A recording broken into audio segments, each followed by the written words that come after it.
হাসিনার ক্ষমতা কেড়ে নিবে জনতা, শেখ হাসিনার ক্ষমতা বাকশালীদের পতনে ভারতের রেল বাংলাদেশের মধ্যে দিয়ে চলতে দেওয়া হবে না। প্রয়োজনে আমরা দেশবাসীকে অনুরোধ জানাবো, এই সরকার যদি রেল আপনার পথ দেওয়ার বন্দোবস্ত করে বাংলাদেশের কৃষক, শ্রমিক, আপামর জনতা মুক্তিযুদ্ধের মতো ওই রেল লাইন জ্বালিয়ে দিতে হবে।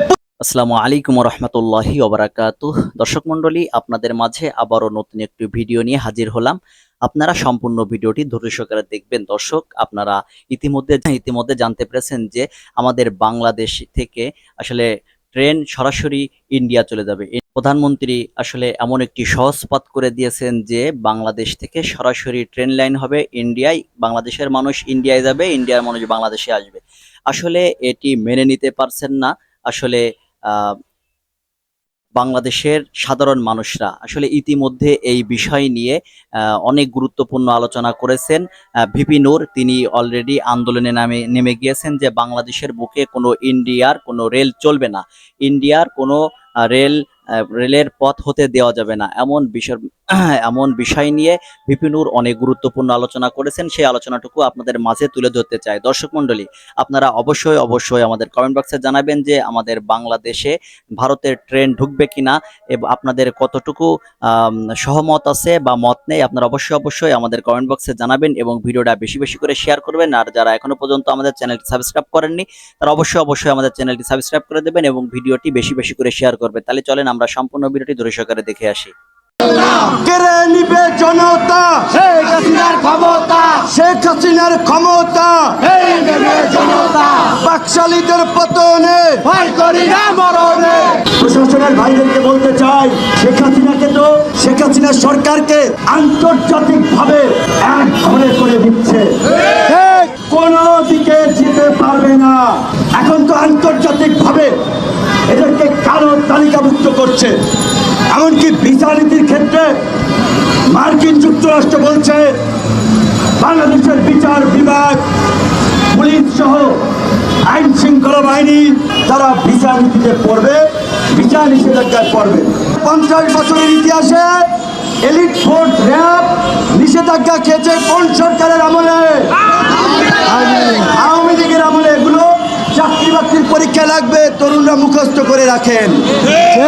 প্রাক্সুর নামে এখন ইচ্ছামি করে আওয়ামী লীগের নেতাকে ডাকে একজন, আওয়ামীপন্থী দালাল সাংবাদিক সেটে বসায় একজন, উপস্থাপক আওয়ামী লীগের।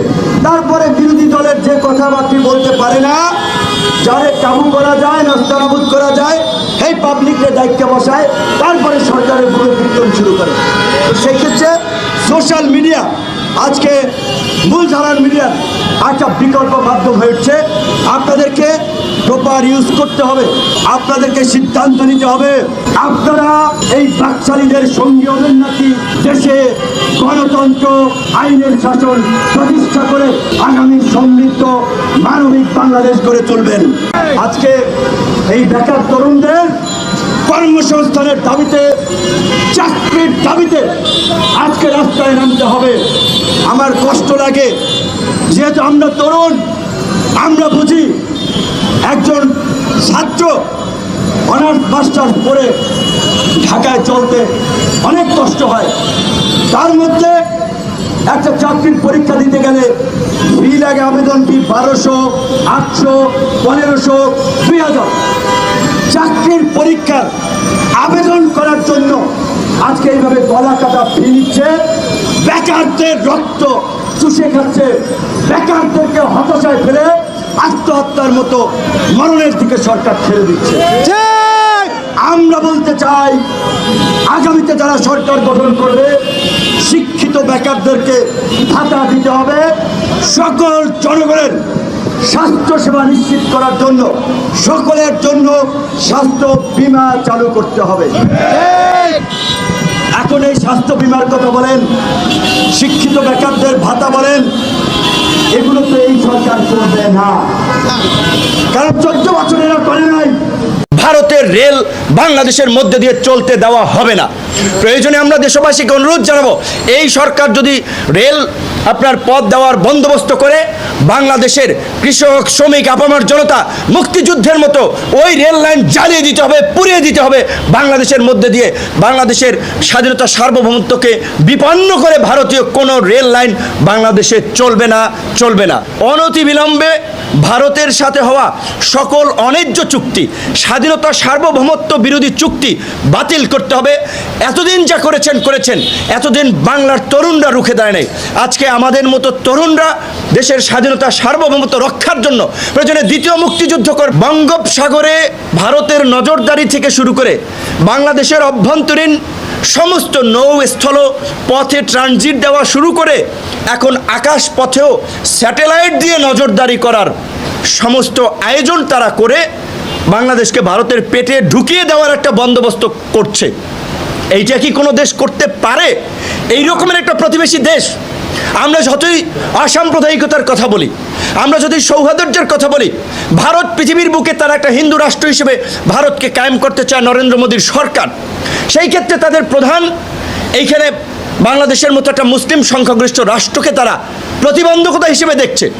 বাংলাদেশের আলেম ওলামাদের থেকে শুরু করে বাংলাদেশের এই ইসলামী মূল্যবোধের রাজনৈতিক নেতৃবৃন্দকে গুম করা, হত্যা করা থেকে শুরু করে এমন কোনো কর্মযজ্ঞ এবং মিশন নাই যা ভারত নেয় না। বাংলাদেশের রূপপুর পারমাণবিক বিদ্যুৎ কেন্দ্র একটি স্পর্শকাতর স্থাপনা। এই স্থাপনাটি করেছে রাশিয়া, কিন্তু এর মেনটেন্যান্সের জন্য, টেকনিক্যাল সাপোর্টের জন্য ভারত এইটা ম্যানেজমেন্ট করতেছে।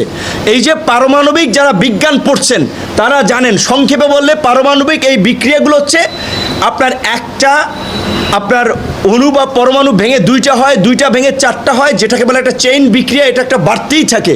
তো এই পারমাণবিক দুর্ঘটনা যদি বাংলাদেশে ঘটে, বাংলাদেশের ম্যানেজমেন্ট করার সক্ষমতা নাই। আবার সেই ম্যানেজমেন্টের দায়িত্ব দিয়েছে বাংলাদেশের চিরশত্রু ভারতের হাতে। আমরা অবশ্যই বলছি যে ভারতের প্রতি মুক্তিযুদ্ধের কারণে আমরা কৃতজ্ঞ, আমরা একটা বন্ধুত্বপূর্ণ সম্পর্ক গড়ে তুলতে চাই। কিন্তু ভারত 53 বছরে বাংলাদেশকে কি কোনো সেই মর্যাদা দিয়েছে? ভারত প্রতিবেশী অনেক দেশকে তাদের জাতীয় দিবসের অনুষ্ঠানে অতিথি করেছে। বাংলাদেশের কোনো রাষ্ট্রপ্রধানকে কি অতিথি করেছে? বরঞ্চ আমরা এবার দেখলাম যে প্রধানমন্ত্রী শেখ হাসিনা যখন দিল্লি গিয়েছেন, নিউজ 18 থেকে শুরু করে অনেক পত্রপত্রিকা লিখছেন বাংলাদেশের এত সময় ধরে আপনারা সম্পূর্ণ ভিডিওটি দর্শকেরা দেখেছেন যে ভিপি নূর তিনি আসলে আন্দোলনে নেমে গিয়েছেন এবং তিনি আলোচনায় তিনি কি বলেছেন যে বাংলার বুকে ইন্ডিয়ার কোনো রেল লাইন চলবে না, রেল লাইন হতে দেওয়া যাবে না। এই বিষয় নিয়ে তিনি আন্দোলনে নেমে গিয়েছেন এবং তিনি অনেক গুরুত্বপূর্ণ আলোচনা করেছেন। সেই আলোচনাটুকু শুনে আপনারা সম্পূর্ণ বিষয়টুকু ভালোভাবে বুঝতে পেরেছেন। দর্শক, তাহলে আজকের মতন ভিডিও এখানে শেষ করছি। সকলে ভালো থাকবেন, সুস্থ থাকবেন। আল্লাহ হাফেজ।